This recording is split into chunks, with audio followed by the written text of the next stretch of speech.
Assalamualaikum warahmatullahi wabarakatuh. Waalaikumsalam. Alhamdulillah wassalatu wassalamu ala rasulillah wa alihi wa ashabihi. Bagaimana kabarnya pemirsa kaum muslimin pada malam yang mulia ini? Semoga Allah SWT senantiasa menganugerahkan kita nikmat kesehatan, nikmat keimanan, kesempatan, dan tentunya umur panjang, agar kita bisa mengumpulkan sebanyak-banyaknya bekal kehidupan kita di akhirat nanti.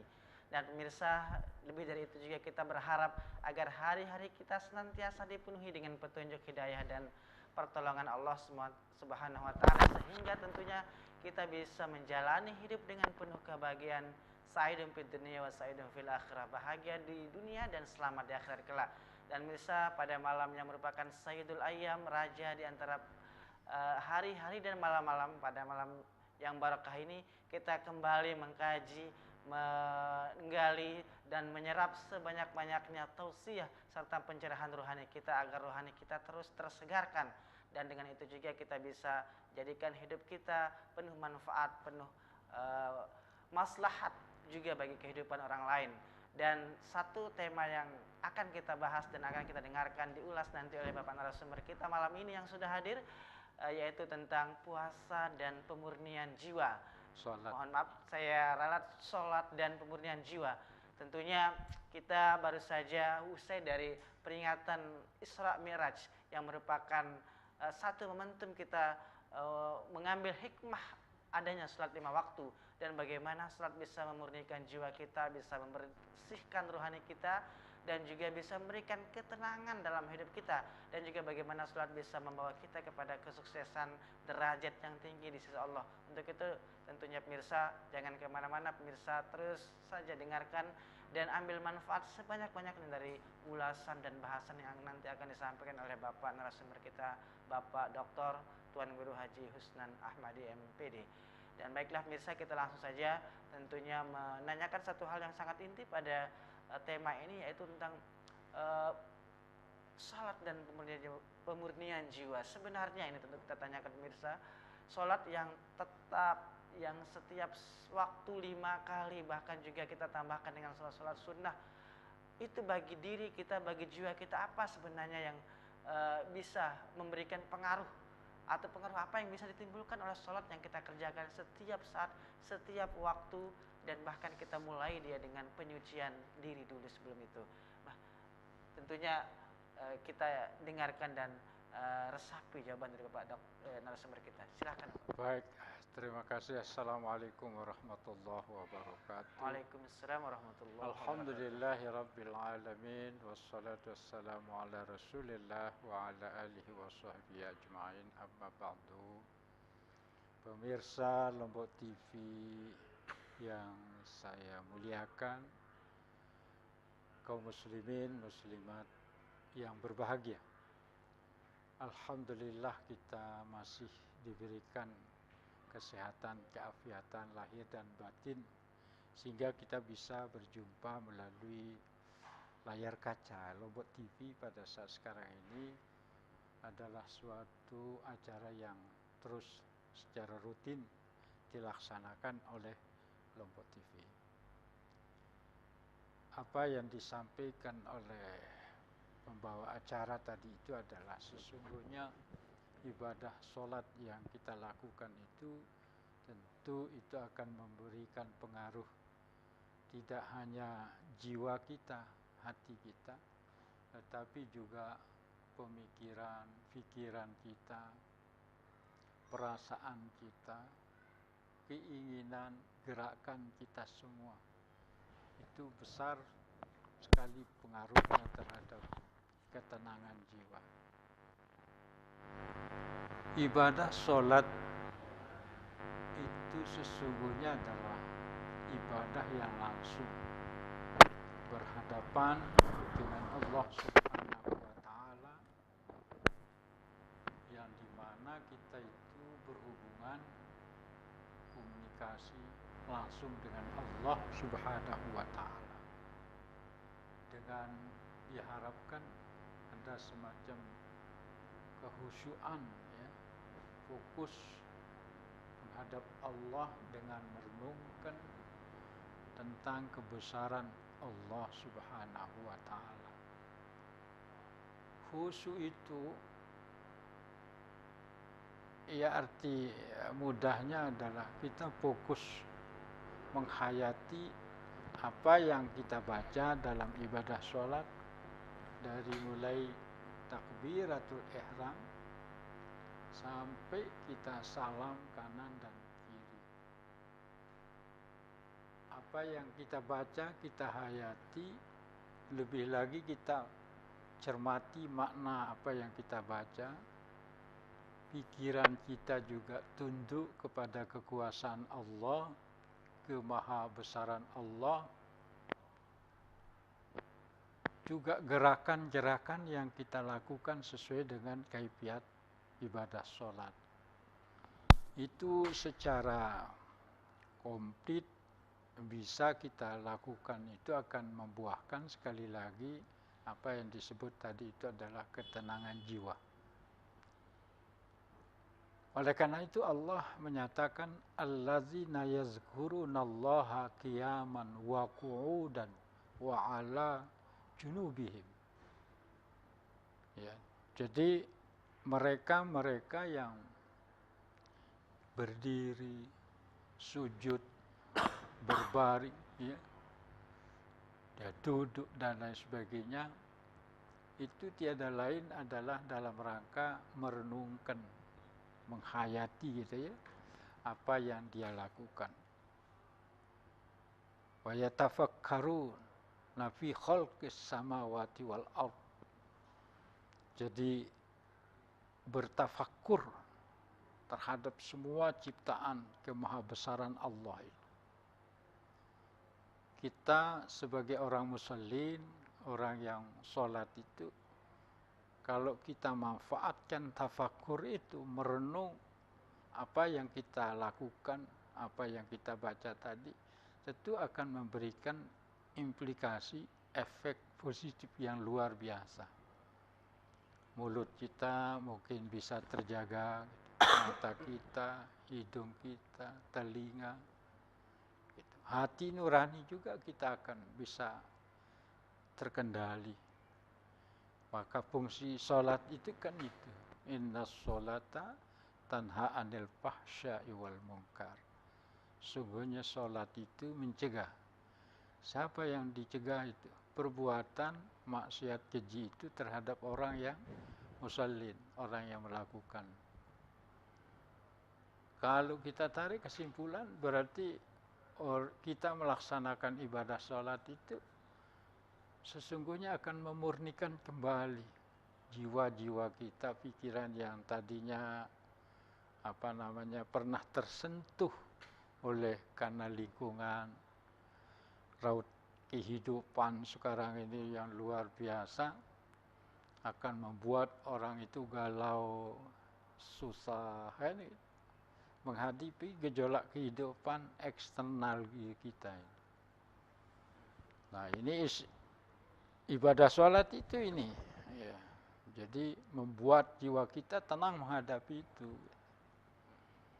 Nah, oleh karena itu, kalau kita sebagai seorang muslim maupun muslimat yang melakukan ibadah sholat itu, insya Allah dia akan bisa menangkal pengaruh-pengaruh baik dalam diri kita maupun pengaruh dari luar itu. Baik, sehingga mungkin dengan itu dengan kemampuan menangkal pengaruh-pengaruh luar ya, pengaruh-pengaruh eksternal tadi tentunya yang sifatnya negatif, pemirsa, pemurnian jiwa diharapkan bisa kita dapatkan dan rasakan. Namun pemirsa, kadang-kadang ini hal yang sulit kadang kita lakukan, orang yang konsisten, orang yang istiqomah, orang yang menjaga ini sholat-sholatnya, menjaga waktu-waktunya. Kadang-kadang ada sebagian kita yang begitu berat, begitu kadang ogah-ogahan melaksanakan sholat dengan sebaik-baiknya, atau mungkin hanya melaksanakan sholat lewat kewajiban saja seperti itu.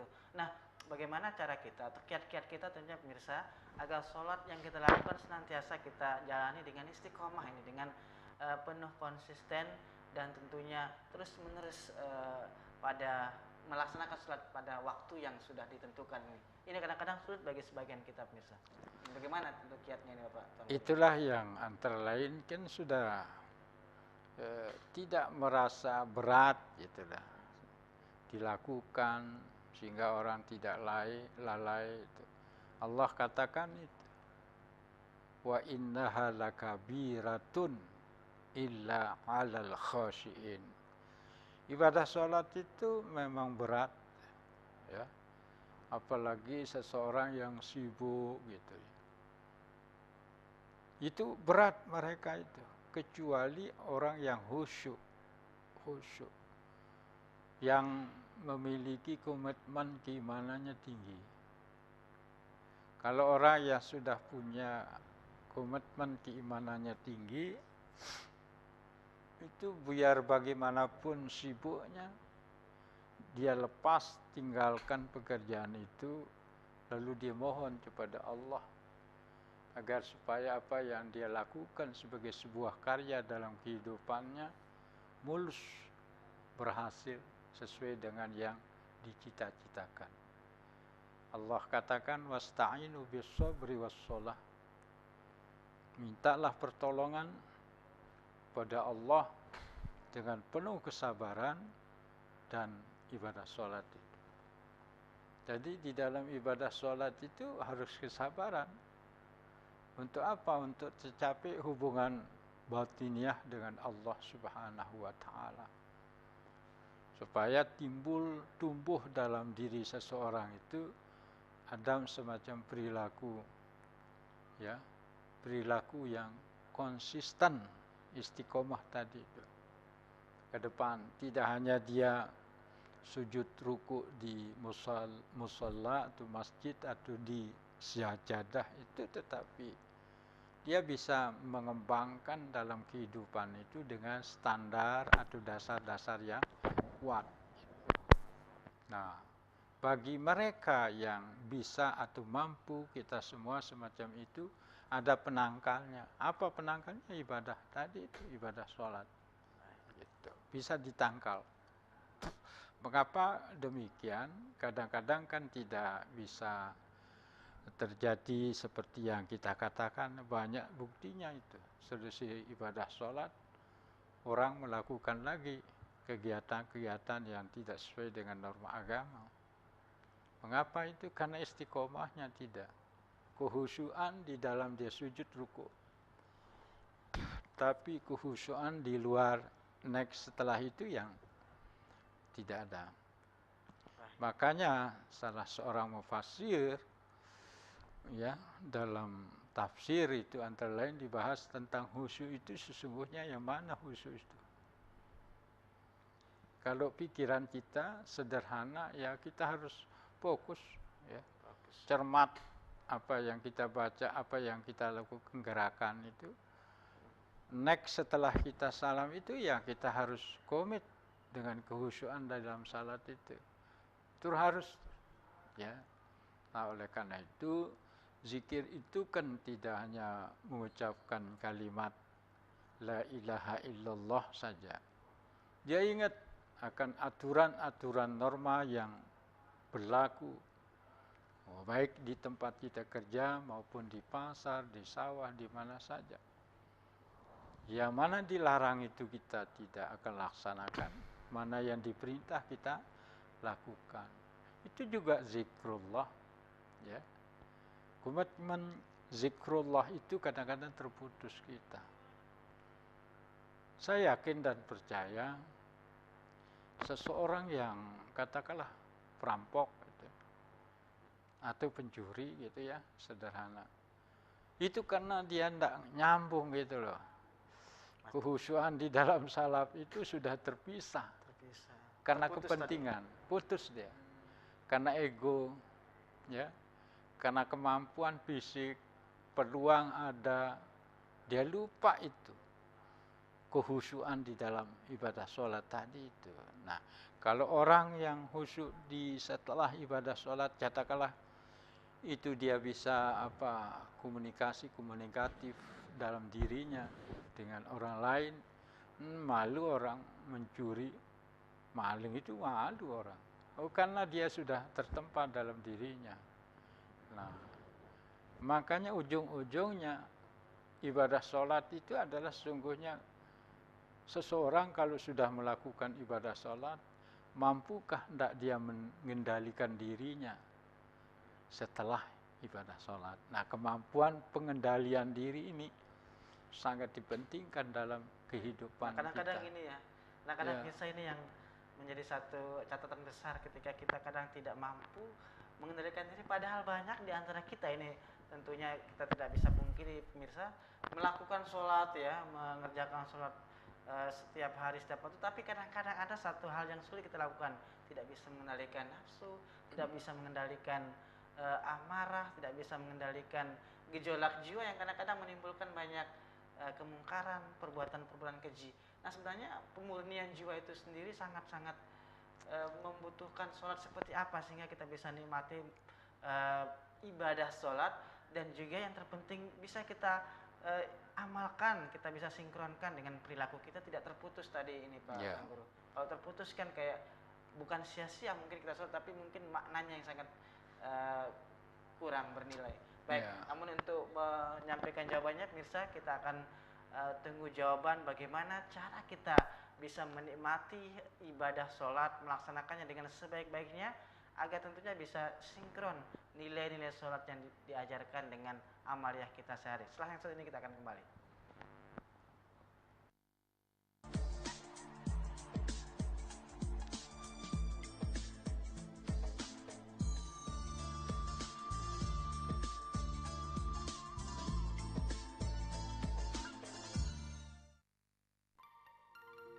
Selamat datang di dunia warna MKU. Warna adalah karakter, inspirasi, ekspresi, lambang dan harapan. Inovasi warna MKU cat kayu dan besi yang penuh inspirasi. Menarik perhatian dan mengundang orang lain untuk beraksi sebagai citra burung flamingo yang membawa cahaya kehangatan. Ini seperti semangat Anda. MKU, merubah yang biasa menjadi luar biasa.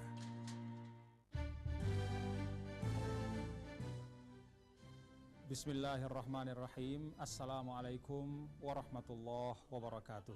Saya Muhammad Zainul Majdi, Gubernur Nusa Tenggara Barat, menghimbau kepada seluruh masyarakat Nusa Tenggara Barat untuk memberikan data yang benar kepada petugas pendata pada program pendataan keluarga tahun 2015 yang dimulai tanggal 1 Mei sampai 31 Mei 2015.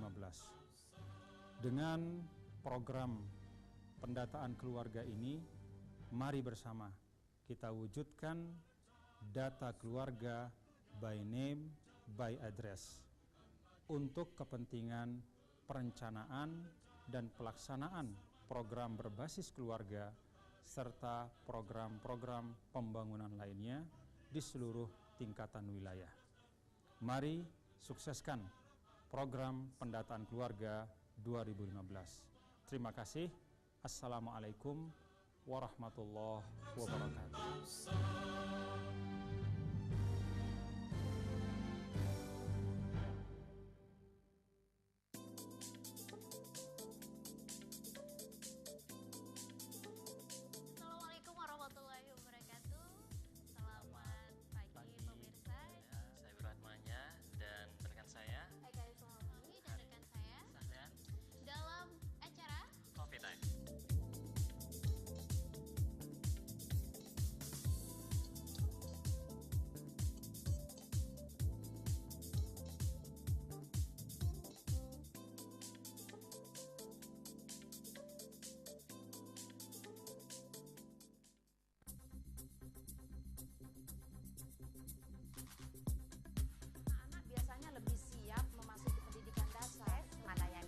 Sesuai dengan bakat dan kemampuan anak. Kita berusaha, manajemen kita perbaiki juga. Berprestasi, kreatif, berdasarkan iman dan takwa.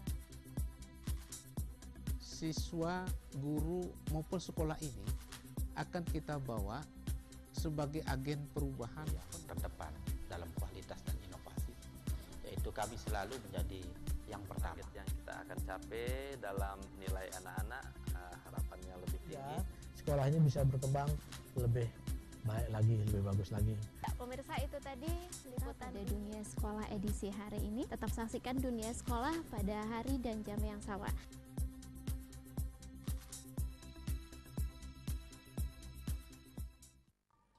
Baru dan pertama di Indonesia, thinner dengan inovasi kemasan yang fleksibel dan kuat.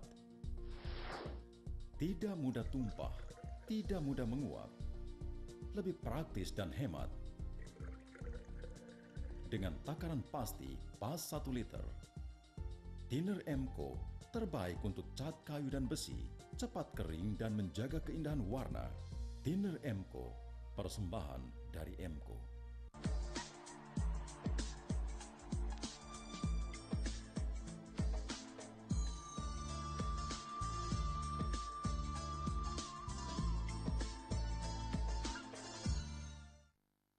Baik, pemirsa, masih dalam dialog kajian Islam bersama Bapak Dr. Tan Guru Haji Husnul Ahmadi, dan tadi tentunya beliau sudah sampaikan dan berikan kita satu ulasan yang sangat penting bagaimana sholat sebenarnya harus dilakukan dengan komitmen tinggi dibarengi dengan keimanan dan kesabaran, sehingga itu bisa kita rasakan, ibadah yang kita lakukan itu bisa kita nikmati, dan yang terpenting bisa sinkron dengan amaliyah kita di luar sholat. Nah, ini sepertinya sulit nih pemirsa. Tadi dikatakan sholat itu ada nextnya, setelah sholat itu harus ada pengaruh, harus ada dampak, harus ada kesan yang bisa ditimbulkan.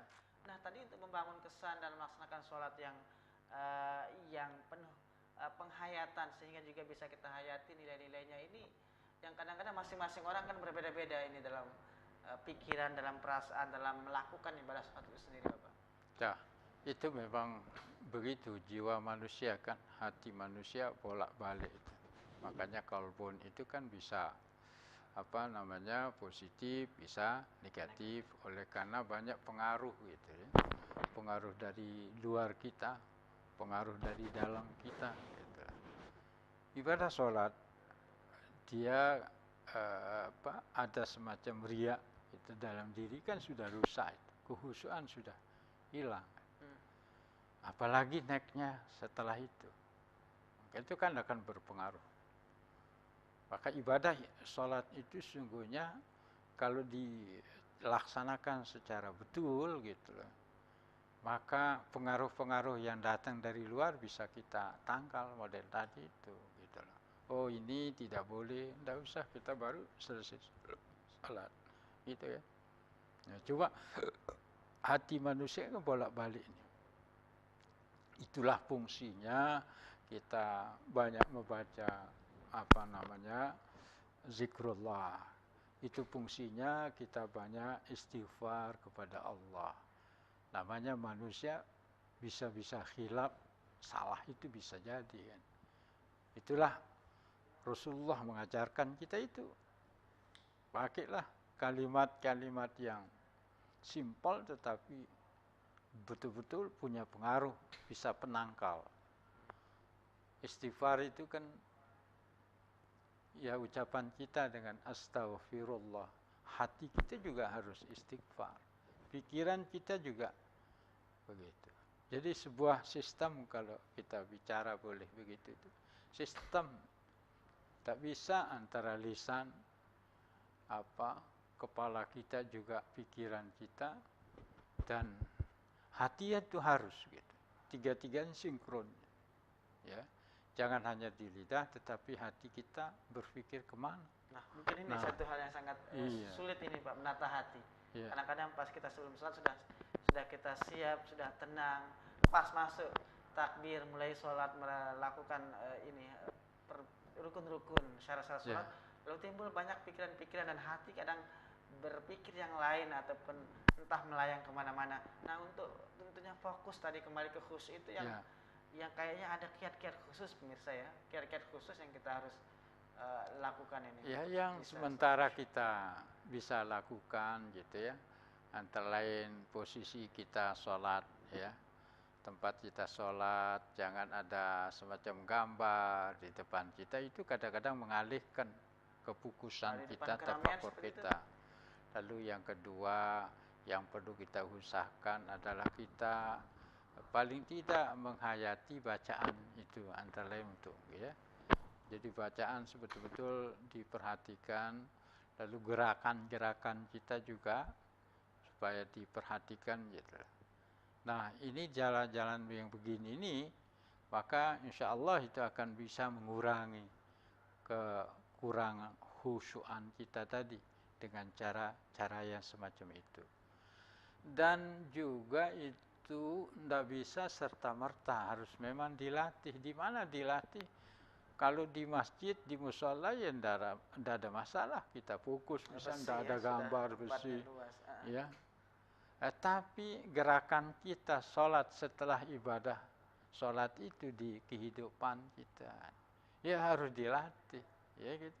Baik, berarti ini tentunya sangat menarik, mirsa, kita tidak hanya melatih pas ketika sholat itu saja, tidak bisa itu, dan hanya mengucapkan zikrullah, ingat kepada Allah, tapi di luar itu juga. Nah, di luar ini juga yang terpenting bagaimana cara kita tadi, salah satunya harus ingat zikir kepada Allah, dalam arti ingat loh aturan Allah begini.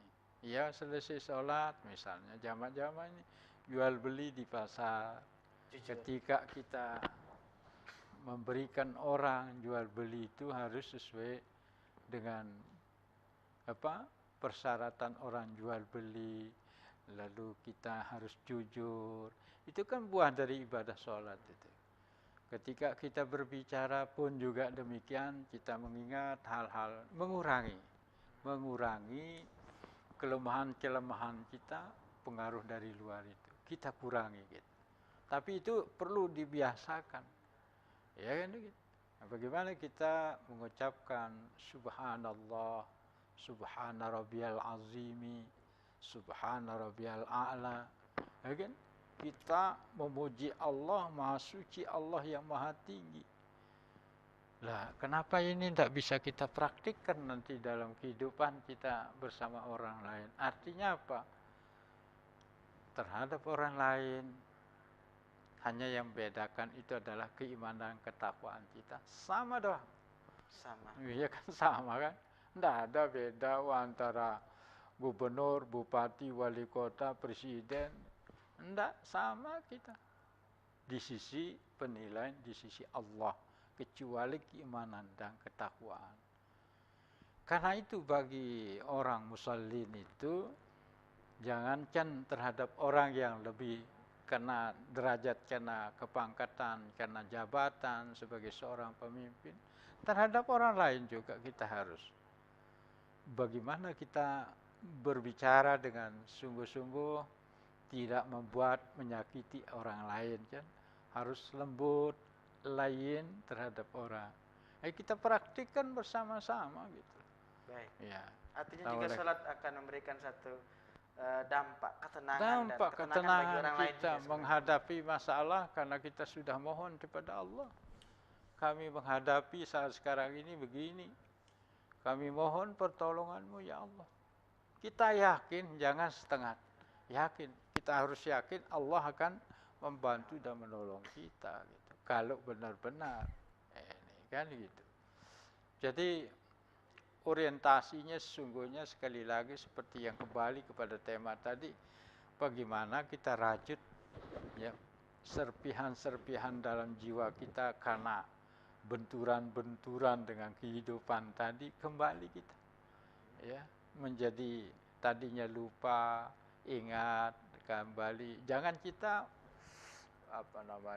ya semacam ada kesengajaan ya.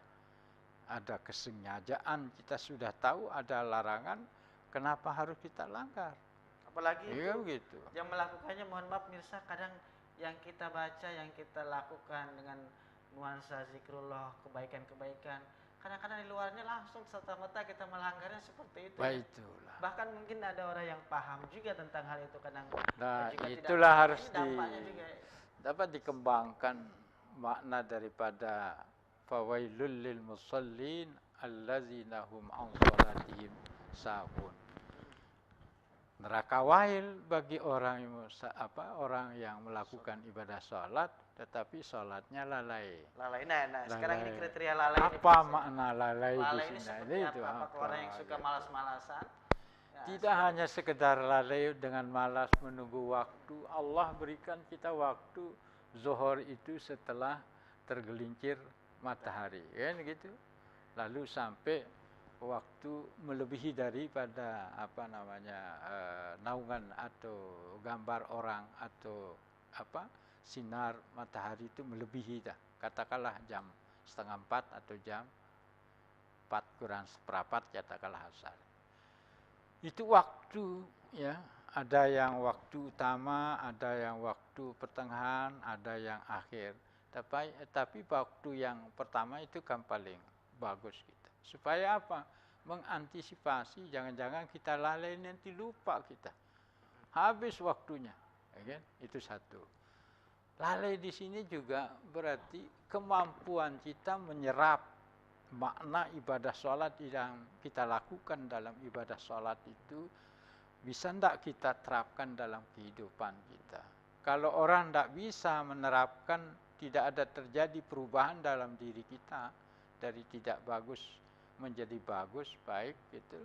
Itu berarti termasuk juga orang lalai. Jadi lalai itu bukan dari segi waktu saja. Artinya tidak mempelajari nilai-nilai makna. Iya, artinya sahun itu juga bisa jadi. Mengapa orang sahun? Tadi kembali kita faktor eksternal dan internal kita. Ya kan? Bisa-bisa orang membuat orang lalai. Yuk tadi kok dia sholat, sekarang begejoh. Yuk kembali itu. Tadi dia muslim, dia jadi orang yang melakukan ibadah sholat. Kenapa tidak omong sampai sekian tahun? Maka bisa jadi itu. Artinya, itu termasuk orang lalai. Iya, lalai itu banyak kok artinya, luas sekali. Ya, ketika kita mendapatkan suatu katakanlah permasalahan dalam kehidupan, bisa tidak kita tenang menghadapinya? Ya. Kalau tidak bisa berarti kita ada kelalaian. Apa itu yang menyebabkan tadi ibadah sholatnya tidak khusyuk gitu. Tidak pernah dihayati dengan secara integral dalam kehidupan kita. Nah, oleh karena itu kita tidak hanya berbuat baik ketika ibadah sholat, kita beristighfar banyak-banyak. Di luar kita lepas istighfar itu.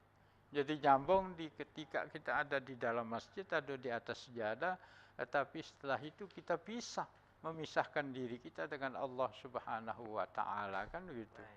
Baik. Ya. Ada juga kadang satu hal pemirsa, mungkin ini sangat-sangat erat dengan bagaimana kita bisa sholat khusyuk, sholat dengan cara yang baik tanpa ada kelalaian. Ini karena kadang orang sering beralasan sibuk ataupun sangat-sangat sibuk, sangat-sangat banyak urusan yang terkait dengan usaha, terkait dengan hal-hal yang duniawi semata. Nah, sejauh mana tentunya kesibukan duniawi melalaikan kita dari melaksanakan sholat. Untuk mengetahui jawabannya, pemirsa, kita akan dengar tentunya setelah yang satu ini.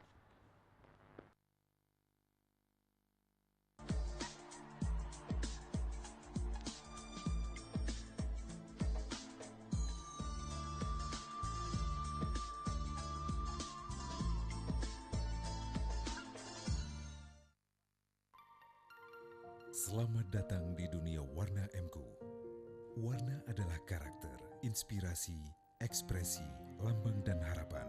Inovasi Warna MKU cat kayu dan besi yang penuh inspirasi. Menarik perhatian dan mengundang orang lain untuk beraksi sebagai citra burung flamingo yang membawa cahaya kehangatan. Ini seperti semangat Anda. MKU merubah yang biasa menjadi luar biasa.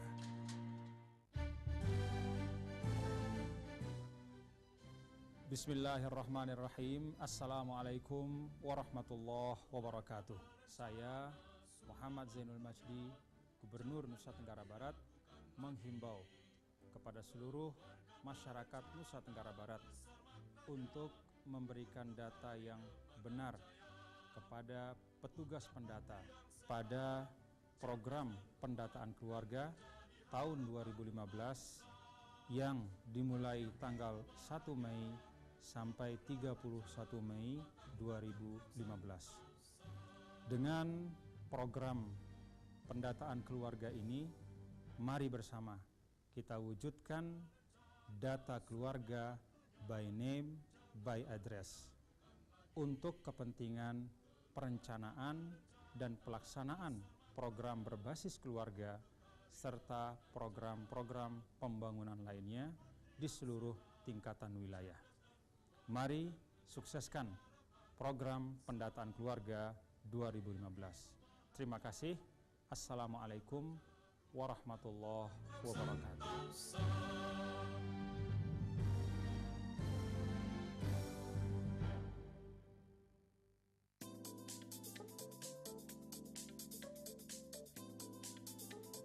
Assalamualaikum warahmatullahi wabarakatuh. Selamat pagi pemirsa. Saya Wiratmanya dan rekan saya Eka Islamami dan rekan saya Sahdan dalam acara Coffee Time.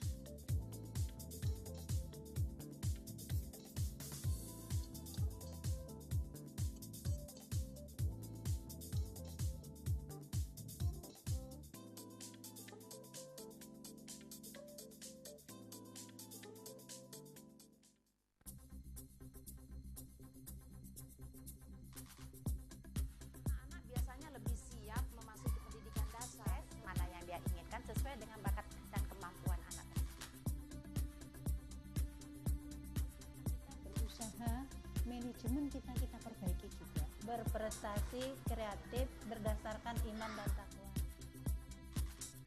Siswa, guru maupun sekolah ini akan kita bawa sebagai agen perubahan yang terdepan dalam kualitas dan inovasi, yaitu kami selalu menjadi yang pertama. Yang kita akan capai dalam nilai anak-anak, harapannya lebih tinggi. Ya, sekolah ini bisa berkembang lebih baik lagi, lebih bagus lagi. pemirsa, itu tadi liputan Pada Dunia Sekolah edisi hari ini. Tetap saksikan Dunia Sekolah pada hari dan jam yang sama.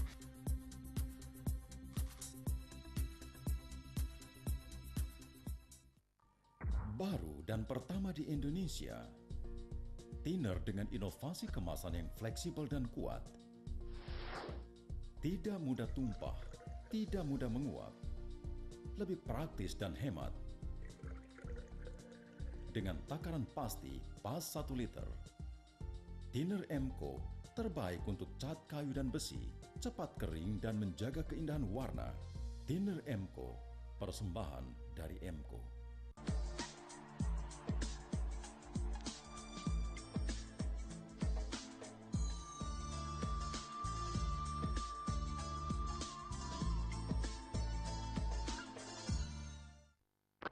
Baik mirsa, luar biasa ketika kita bisa merenungi, menghayati nilai-nilai sholat dalam kewajiban kita sehari-hari ini bisa kita lakukan dengan sungguh-sungguh, dengan konsisten, komitmen, tanpa ada rasa keengganan, kelalaian. Ini luar biasa, dia akan membawa kita kepada kehidupan yang tenang, bebas dari bujukan nafsu, bebas dari hal-hal yang tentunya merintangi jiwa kita, sehingga jiwa kita pun kembali murni, kembali bersih dan suci. Namun kadang-kadang jebakan-jebakan dari bagaimana kita bisa lebih bebas dalam hidup ini dengan meraih ketenangan, dengan tetap berpegang teguh pada prinsip-prinsip agama ini yang kadang-kadang susah untuk kita raih, sulit untuk kita gapai.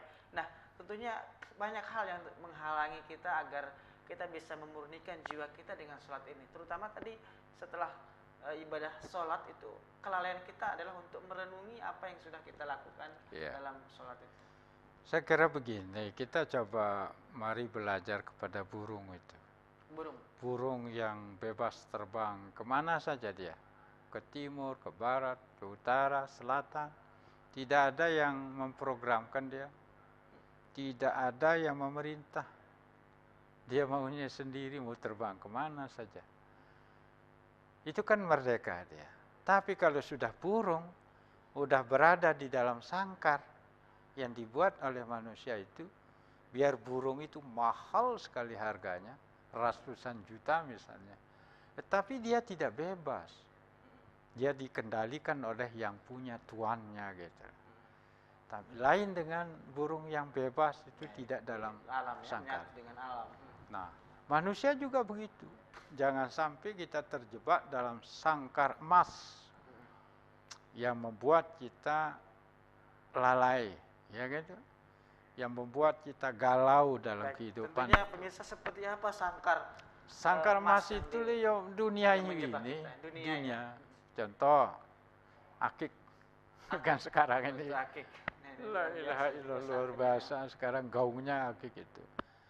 Ya boleh, kita kesenangan hidup itu perhiasan manusia hidup. Boleh, kenapa enggak boleh?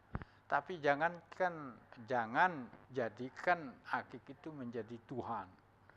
Artinya mungkin tidak si Tuhan, tetapi dia percaya kepada sesuatu yang manfaat khasiat daripada akik. Kita harus, kalau kita miliki, tidak ada orang macam-macam. Selama kita komitmen terhadap keimanan, akhlak kita bagus, siapa yang mau macam-macam sama kita? Nah, kita jangan sampai berada dalam sangkar emas. Itulah yang kami katakan, sangkar emas itu adalah bujukan, ya, rayuan kesenangan dunia itu jangan terlalu kelewat lah, ya, sampai menyalahi atau bahkan kemampuan Allah itu dinomorduakan dengan itu, gitu loh. Nah, ini berarti kita kan tidak merdeka. Ibadah sholat yang kita lakukan sesungguhnya akan membuat orang menjadi merdeka. Akan merdeka. Tidak ada pengaruh orang lain. Kalau ini sudah bilang hak, kenapa kita harus balik kepada yang batil? Hak itu hanya Allah yang miliki. Ada prinsip, ya? Ya. Jadi dengan demikian ibadah sholat itu membuat menjadi orang itu merdeka. Tidak dikungkung oleh sesuatu selain Allah. Dia hanya takut kepada Allah. Terhadap manusia, biar bagaimanapun pangkat, bintang, jabatan ia miliki, selama itu kebenaran, maka kita tetap tunduk kepada Allah. Tidak lagi kita terlalu tunduk kepada manusia. Itulah kami katakan, jangan kita terjebak dalam sangkar emas tadi itu. Termasuk gitu mungkin di dalamnya juga kesenangan-kesenangan yang justru menyebabkan kita terjerumus ataupun tergelincir, ya. Oh ya itu. Kalau kita sudah berada di dalam sangkar emas itu, mau kemana kita, ya? Kan? Punya harta benda, punya jabatan, itu tidak ada manfaatnya. Kita berada dalam sangkar. Kalau jamak-jamaknya begitu, kita dalam jeruji. Ya. Kalau orang sudah berada dalam jeruji penjara, betapapun kekuasaan dan pangkatnya, ya tidak ada. Ustad, tuan guru, jabatan apa saja namanya, kalau sudah berada dalam kerangkeng, bebas kan tidak kita? Tidak bebas. Ya kan? Semua dipantau oleh penjaga jeruji itu. Wah, sedang apa ini? Sampai-sampai ibadah pun juga dia punya, ya, ada yang memantau semuanya itu. Jadi kebebasan itu, ya. Dan hati kita juga tertekan kalau sudah berada dalam sangkar emas itu. Baik, dan mungkin itu juga akan bisa menjauhkan kita dari kemurnian jiwa. Nah itu, apa butuh enggak kita terhadap sangkar? Boleh, kita butuh juga. Kenapa enggak butuh? Tempat kita nginap, tempat kita berpikir, tempat kita tidur. Ya. Itu sangkar juga. Tapi sangkar ini bisa membawa ketenangan diri kita dengan orang lain. Nah, inilah penjelmaan sesungguhnya yang kita ingin terus gali bersama dengan melakukan kegiatan-kegiatan amal saleh itu. Sebetulnya itu amal saleh setelah ibadah sholat itu untuk mempertebal keyakinan kita, memperkuat sangkar-sangkar ini jangan sampai mengalahkan, ya, sangkar yang memang Allah ciptakan. Sangkar kita dari Allah yang ciptakan. Mana sangkar kita? Sangkar itu adalah kemampuan diri kita mengendalikan hawa nafsu kita. Baik, artinya kita juga nafsu ini kan sangkar. Sangkar juga, ya. Tapi dalam hal-hal sesuatu yang dibolehkan Allah itu. Inilah manfaatnya ibadah salat. Supaya dibuka sangkar itu. Jangan kita menjadikan budak. Ayo sudah, misalnya kita punya harta, lupa sholat gara-gara harta, diperbudaklah kita. Ya kan? Ibarat seperti itu, burung sebesar apa harganya itu tinggi, dan semua orang terhadap burung itu. Tetapi kalau dia sudah berada dalam sangkar, dia tidak akan bebas. Kan begitu. Dia ditentukan oleh tuannya gitu. Jangan kita ditentukan oleh orang-orang gitu loh. Dan itu tentu sungguh menarik para pemirsa, kita jadikan hidup kita sebagai sangkar yang bisa mengendalikan kita, tapi justru bukan justru menjebak kita pada sangkar emas yang menyebabkan kita tidak bisa bebas mencari makna hidup, ketenangan, penghayatan, perlindungan tadi, Pak Tuan Guru ya. Nah, untuk bisa terlepas dari sangkar emas berupa godaan-godaan nafsu-nafsu ini ataupun gejolak jiwa ini, sholat yang harus kita lakukan ini tentunya sholat yang bisa mengendalikan diri, ya, yang diresapi nilai-nilainya, akhirnya nanti ujung-ujungnya bisa mengendalikan diri, kan gitu. Sangkar emas yang kita maksudkan dalam diri kita ini, nafsu ini loh, iya kan? Tidak jauh-jauh kok sangkar itu. Ada dalam diri kita ya. Sangkar itu saya katakan tadi, apa butuh kita? Butuh kok. Orang kita hidup di dunia butuh makan, butuh minum, butuh penghormatan, butuh segala-gala kita butuh dalam kehidupan ini. Itu sangkar. Tetapi sangkar itu sudah punya ada batas-batas tertentu gitu. Sehingga seseorang yang berada dalam sangkar yang tidak seperti burung itu, mereka dibuatkan sangkar-sangkar yang memang ada norma-norma itu untuk memperkuat kemerdekaan diri kita itu, maka kita lakukan mohon ampun, mohon pertolongan kepada Allah Subhanahu wa taala gitu loh. Ya. Jadi berpikir kita lebih dalam lagi bahwa sesungguhnya ibadah sholat itu seperti tadi, mencegah dari itu. Nah, tinggal bagaimana kita menghayatinya sekarang bersama-sama. Tapi itu seperti pengaruh dari luar itu tidak bisa kita secara parsial, secara mandiri sendiri-sendiri. Harus ada gerakan bersama gitu. Gerakan bersama artinya gerakan bersama sudah dengan orang lain. Ini begini bagus, kita tiru, ayo kita contoh, dukung bersama.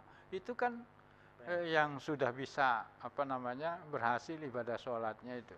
Bisa mengendalikan. Artinya tidak hanya sholat mirsa hanya membawa kita kepada pemurnian jiwa kita sendiri, tapi juga jiwa-jiwa orang lain dan membawa pada kesuksesan bersama. Artinya ada semacam kepedulian. Jadi ibadah sholat itu banyak sekali hikmahnya itu. Kita bisa berhubungan dengan Allah dengan keimanan yang tinggi. Kedua, memberikan penghayatan dalam diri kita, jiwa kita, pikiran kita akan menjadi bersih. Mulut kita, hidung kita, telinga kita, semua jasadiah kita ini akan akan bisa berjalan mendampak menjadi bagus gitu. Kalau kita ibadah sholat. Pun juga demikian, kita akan bisa berbuat baik kepada orang lain. Bukti yang sekarang kita yang bisa kita lihat adalah sejauh mana ibadah sholat itu tidak lalai atau sejauh mana khusyuk orang. Kita lihat hasilnya itu di kehidupan pribadi, kehidupan itulah. Artinya dari sana kita lihat ya. Walaupun pas sholatnya tentu kita tidak bisa tahu orang itu khusyuk atau tidak, tapi jadi setelah sholat. Ciri memang orang musallin itu ada di telakarnya hitam karena sujudnya itu. Tapi tidak itu hanya hitam itu saja. Hitam itu bisa dibuat-buat itulah katakanlah ya. Dihitamkan bisa. Tetapi yang dituntut sesungguhnya adalah sejauh mana raut wajah yang jernih ini bisa menjernihkan orang lain gitu. Ya, bias kepada orang lain, tidak pernah akan mencaci maki orang, tidak menzalimi orang, kan begitu. Itu yang lebih penting, ya, gitu. Tetapi sekali lagi ya kita manusia kan tidak ada yang sempurna. Banyak sekali kekurangan. Justru alhamdulillah Allah mewajibkan kita 5 kali sehari semalam ibadah sholatnya kan begitu. Ya, ibadah sholat itu kan 5 kali. Belum sunnahnya lagi qobliyah ba'diyah, belum sholat istikharah, hajat dan lain sebagainya kita lakukan.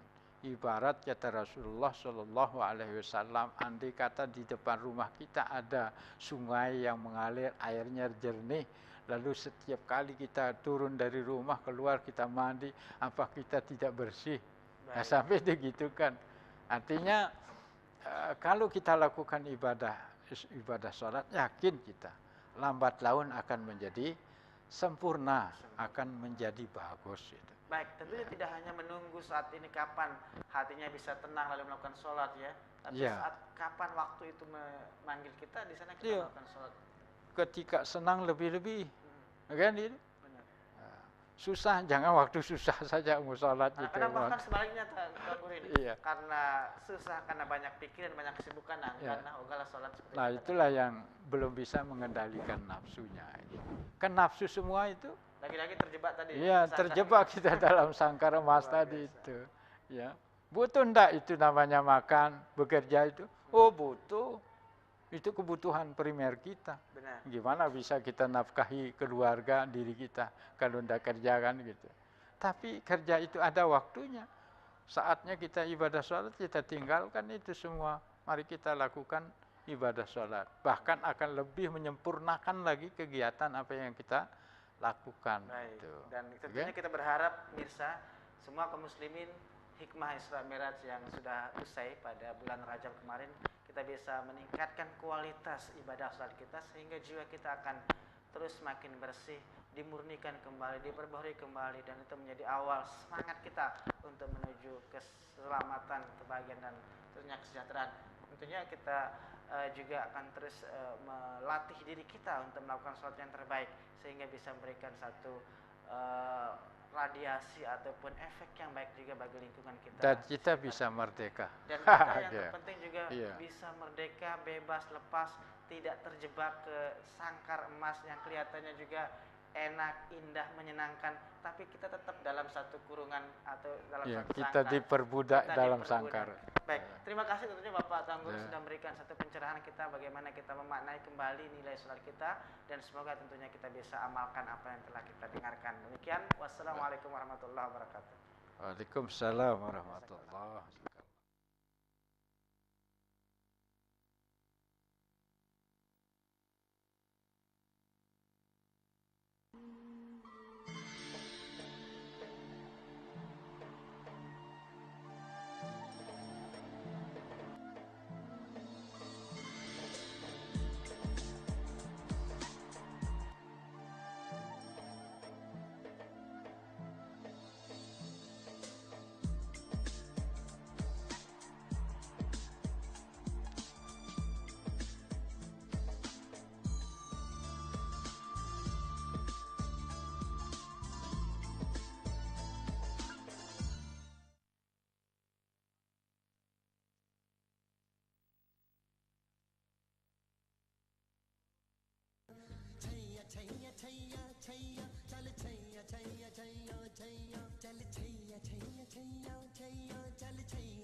Tulang radang sendi ya, pengobatan mata minus plus untuk tulang kropos osteoporosis, radang sendi, kekurangan cairan di lutut ya, obati itu Pak di sini.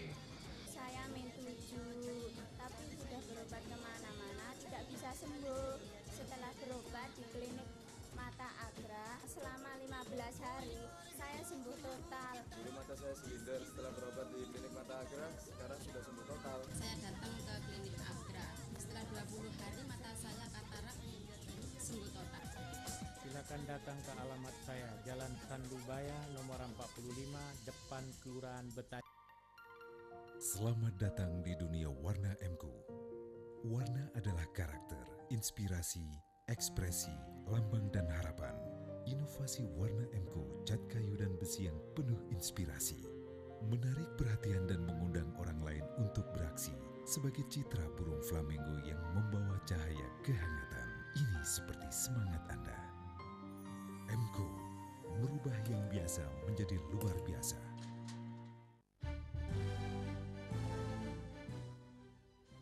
Bismillahirrahmanirrahim. Assalamualaikum warahmatullahi wabarakatuh. Saya Muhammad Zainul Majdi, Gubernur Nusa Tenggara Barat, menghimbau kepada seluruh masyarakat Nusa Tenggara Barat untuk memberikan data yang benar kepada petugas pendata pada program pendataan keluarga